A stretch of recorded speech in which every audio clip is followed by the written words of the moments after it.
আসসালামু আলাইকুম, আমি ইমন আর আপনারা দেখতেছেন হচ্ছে বাইক হাব নামক এক অজ্ঞাত ইউটিউব চ্যানেল, যেটা বছরের পর বছর ব্রহ্মপুত্র নদের মতো অবহেলায় পড়ে আছে। জোকস অ্যাসাইড, এই ভিডিওতে দেওয়া ক্যাপশনে যে বাইকটার নাম আছে ওইটার জন্য আপনারা এই ভিডিওতে ক্লিক করেছেন, আমি জানি সেটা। তবে আপনাদের সাথে আমার নিজের কোনো পরিচয় নেই, যার কারণে আপনাদের সাথে পরিচয় হওয়ার খাতিরে আমি ক্যামেরার সামনে এসে কথা বলতেছি। যদিও আমি এখন বসে আছি হচ্ছে বাজাজ পালসার N160 বাইকের উপরে, তারপর আমি শেয়ার করবো হচ্ছে রয়্যাল এনফিল্ডের একটা বাইকের ব্যাপারে। রয়্যাল এনফিল্ডের এই বাইকটা আমাদের দেশে আসছে অনেক সময় হয়ে গেছে, তবে আপনাদের সাথে আমি প্রথমবারের মতো আমার কথাগুলো শেয়ার করব। তো রাইডের শুরু থেকে এই কথাগুলো শুরু করা যাক নাকি? বিসমিল্লাহ। এই যে আমি মোটামুটি রয়্যাল এনফিল্ড সিরিজের মধ্যে মিটিওর যেটা আছে, মিটিওর 350 এর আগে চালাইছি, অ্যান্ড মিটিওরটা ভালোই লাগছে আমার কাছে। এই যে পিয়াস ভাই বসে আছে পিলিয়ন হিসেবে। একা কোনো কাজ করা আমার পক্ষে খুবই কঠিন, তাই সফর সঙ্গী তো মাস্ট। পিয়াস ভাই দেখি অনেকদিন পরে আবার সাওয়ারিতে আসছে, এর জন্য ভাবলাম একটু চালায় দেখি কেমন লাগে। সাউন্ড 100 না? ও এক্স্যাক্টলি, এই সাউন্ডের জন্য আমি একটা আলাদা ভিডিও নিয়ে রাখি, আপনারা সাউন্ড যাতে শুনতে পারেন, এটার জন্য আমি একটা আলাদা এক্সট্রা ক্লিপ নিয়ে রাখবো।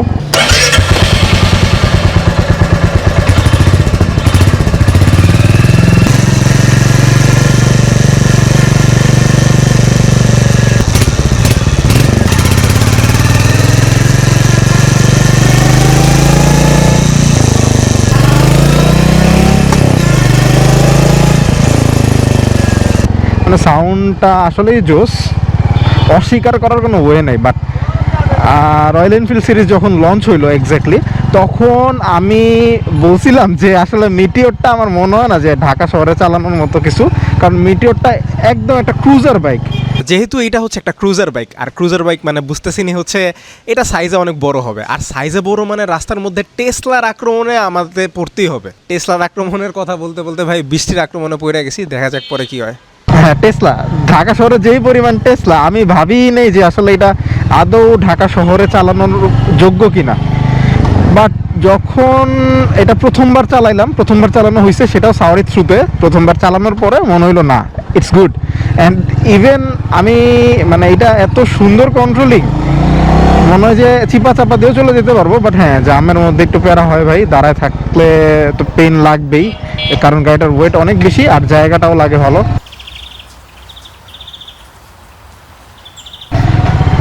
তবে মজা আছে, কন্ট্রোলিং খুবই মজা। শান্তি, লং রাইডে এটা জোস হবে।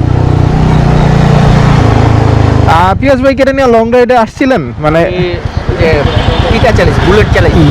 বুলেট 350 120 কিলো চালাইছি, অস্থির না। আমি বুঝছেন ক্লাসিক 350 নিয়ে 60 ফিটের রাস্তাটা যখন ভাঙা ছিল না, ওই টাইমে ডেলিভারি দিতে গেছিলাম একটা 60 ফিটের ওই ভাঙা রোড দিয়ে, একদম জোরে টাইনা গেছি। ঝাঁকিগুলো একটু লাগেই নেই, সাসপেনশন এত জোস। না, রয়্যাল এনফিল্ডে একটা জিনিস হাইওয়েতে চালায় মজা কি, হ্যাঁ, অন্যান্য গাড়ির থ্রোটল যেমন শেষ হয়ে যায়, হ্যাঁ, কিন্তু এটার থ্রোটল শেষ হয় না, স্পিড উঠতেই থাকে। হ্যাঁ, এটার স্পিড হচ্ছে গ্র্যাজুয়ালি উঠবে, বাট উঠতেই থাকবে একদম।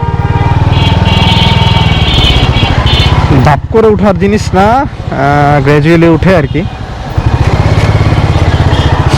বাট আর কিছু হোক না হোক ভাই, রয়্যাল এনফিল্ডের সাসপেনশনের প্রেমে পড়তে আপনি বাধ্য। শত শত খারাপ দিকের মাঝে একটা ভালো দিক ছিল হচ্ছে রয়্যাল এনফিল্ড বাইকের সাসপেনশন।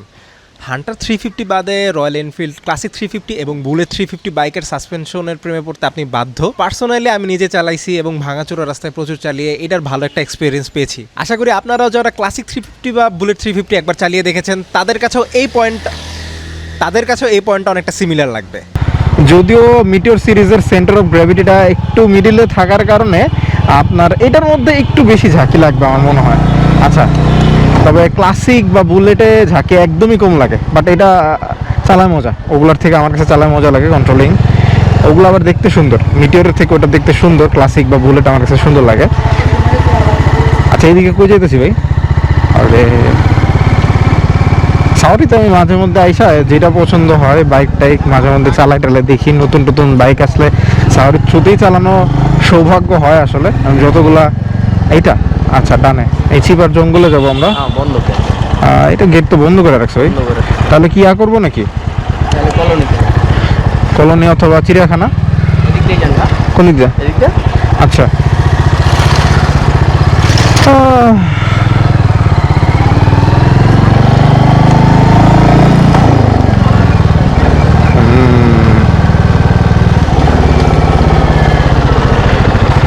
যেই পরিমাণ গরম পড়ছে আমার আর সাহস হয় নাই যে দিনের বেলায় আমি এটা চালাই। তো এখন প্রায় 5টা বেজে গেছে, 5টা বেজে গেছে, রোদের তাপটা একটু কমে গেছে ভাই, তারপরেও গরম লাগতেছে।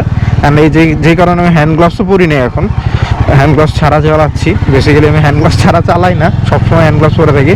আমি প্রত্যেক দিনই আমার প্রায় 50 কিলোমিটারের মতো বাইকে যাতায়াত করা হয়, এর কারণে হচ্ছে আমার গ্লাভস পরতে পরতে একদম অভ্যাস হয়ে গেছে। বাট এই গরমের জন্য আমি এই মুহূর্তে গ্লাভস ছাড়া চালাইতেছি। এইটা আসলে অল্প একটু চালাবো, অল্প একটু চালায় এমনি কথাবার্তা বলি আপনাদের সাথে। ওই ওই ওই ভাই চিড়িয়াখানা জায়গা জান চালাতে এই দিকে আসলে হচ্ছে আমি যেটা করি সেটা হলো যে মেইনলি এদিক দিয়ে চালায় হচ্ছে চিড়িয়াখানার দিকে যাই, কিন্তু চিড়িয়াখানা সবসময় ফাঁকা থাকে না। মিরপুর চিড়িয়াখানার ওই রোডটা মাঝে মধ্যেই খুবই ক্রাউডই থাকে। তো এর জন্য আর আগে যাওয়া হতো, এখন হচ্ছে আর যাওয়া হয় না তেমন। তবে এখন যাওয়া দেখি আসলে কি অবস্থা।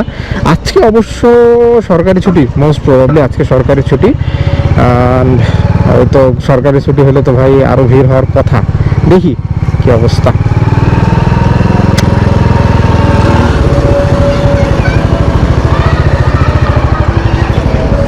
জিরাফ জিরাফ কি জিরাফ জিরাফ ও না, এই বাইকের ক্লাচ লিভার অনেক বেশি শক্তপোক্ত ছিল, যার কারণে অল্প কিছুক্ষণ রাইড করলে জ্যামের মধ্যে বাম হাতে ব্যথা করাটা স্বাভাবিক। তবে ব্যাপারটা কিন্তু এরকম না যে শুধু এই মডেলের ক্ষেত্রেই ক্লাচ শক্ত। রয়্যাল এনফিল্ডের বাকি যেই 3টা মডেল আছে ওগুলোর ক্ষেত্রেও কিন্তু ক্লাচ শক্ত। তবে রাইড করার সময় এই বাইকের পছন্দ করার মতো আরেকটা জিনিসও কিন্তু ছিল, সেটা হচ্ছে এই বাইকের ব্রেকিং। রয়্যাল এনফিল্ডের যেই কটা বাইক আমি চালাইছি তার মধ্যে রয়্যাল এনফিল্ড মেটিওর 350, হান্টার 350 এই দুইটা বাইকের ব্রেকিং বাইট খুবই শক্ত।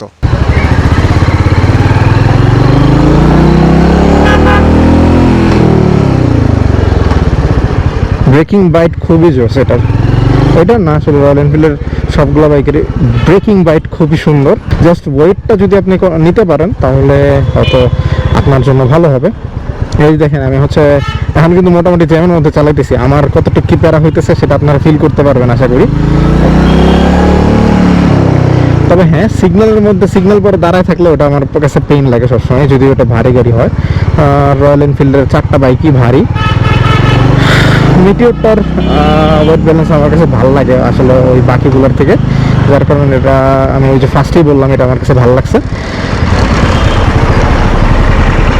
তবে বেশিরভাগ যারা আছে সবাই হচ্ছে বলছে যে তাদের কাছে সিটির জন্য হান্টার বেস্ট লাগছে। হ্যাঁ, হান্টার অবভিয়াসলি সিটির জন্য হান্টার বেস্ট, মানে রয়্যাল এনফিল্ডের সিরিজ 4টার মধ্যে সিটির জন্য হান্টার ইজ গুড। বাট তারপরেও যদি আপনার ক্রুজার ক্যাটাগরি পছন্দ হয় তাহলে মিটিওর ভালো লাগবেই লাগবে। আর আমাদের দেশে অ্যাভেলেবেল ক্রুজার ছিলই কটা, আমাদের দেশে হয়তো লিফান K19, বাজাজ অ্যাভেঞ্জার, আর কি ছিল তো চাইনিজ কিছু বাইক ছিল, এই কয়টাই ক্রুজার ছিল হাতে গোনা।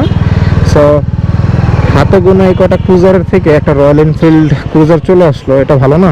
আমাদের অপশন বাড়লো, আপনারা সুযোগ পাইলেন। ওরে কথা বলতে বলতে আমি যখনই আমার পাটা বাইক থেকে নামাইছিলাম ঠিক তখনই আমি ফিল করলাম যে আমার নিচে একটা গরম চুলা জ্বলতেছে আসলে। আমি মাত্র কয় মিনিট চালাইছি। আচ্ছা এই পিয়াস ভাই, আমরা বাইকে উঠছি কতক্ষণ হয়েছে? 5 মিনিট সর্বোচ্চ দেখেন পুরা মনে হচ্ছে নিচে দিয়া আগুন আগুন আগুন বেরোইতেছে।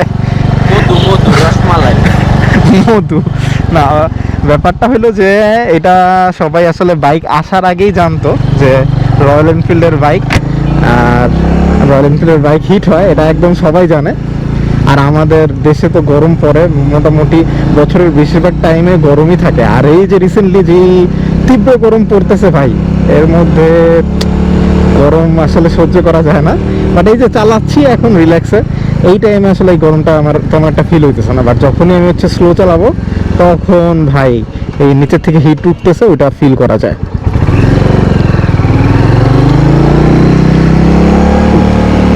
সুন্দর মেন রোডে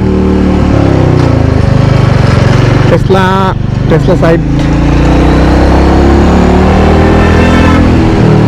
এই যে হচ্ছে স্পিড ব্রেকার, একদম 100 ব্রেক। এই যে ধাক্কা দিতেছে, তেল শেষ হয়ে গেছে নাকি? তেল বেশি ছিল না মেবি, তেল শেষ হলে বিপদ। সাওয়ারি থেকে বাইক টেস্ট রাইড দিতে নিলে এটাই সমস্যা হয়, যদি একটু বেশি চালায় ফেলি তাহলে দেখা যায় তেল শেষ হয়ে যায়। তেলের দাম যখন কম ছিল তখন প্রত্যেকটা গাড়িতেই তেল থাকতো, বাট রিসেন্টলি যে তেলের দাম বাড়ছে, রিসেন্টলি না বেশ অনেক টাইম হয়ে গেছে আসলে বাড়ছে, আমরা সবাই অভ্যস্ত হয়ে গেছি। তেলের দাম বাড়ার পর থেকে সাওয়ারের বাইকে আর আসলে তেল থাকে না, যার কারণে বাইক নিলে বিপদে পড়া লাগে যে কোনো সময়। আচ্ছা সমস্যা নেই ওইটা।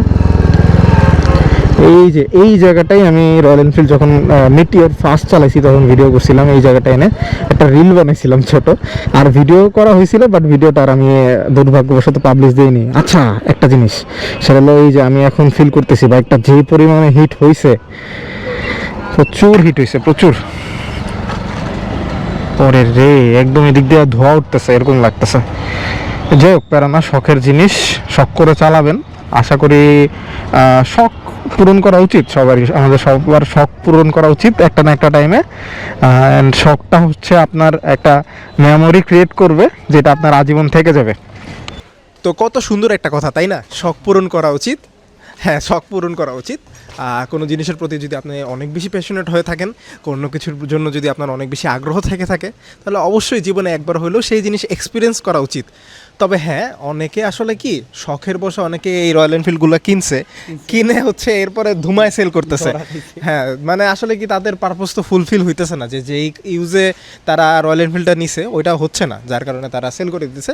যাই হোক, তবে যদি আপনার শখ থাকে তাহলে একবার হলেও কিনে এক্সপিরিয়েন্স করে দেখা উচিত ভাই আসলে। ভাই ভিডিও ঘন ঘন দেন, ভিডিও দেখবো আমরা। আরে ভিডিও ভাই, অনেকবার কিন্তু অনেক টাকা, অনেক ভাই রিসেন্টলি তার শখ পূরণ করছে। জিক্সার বাইক কিনছে সে। মার থেকে টাকা নিয়ে কার্তিকা মা আচ্ছা 50-50।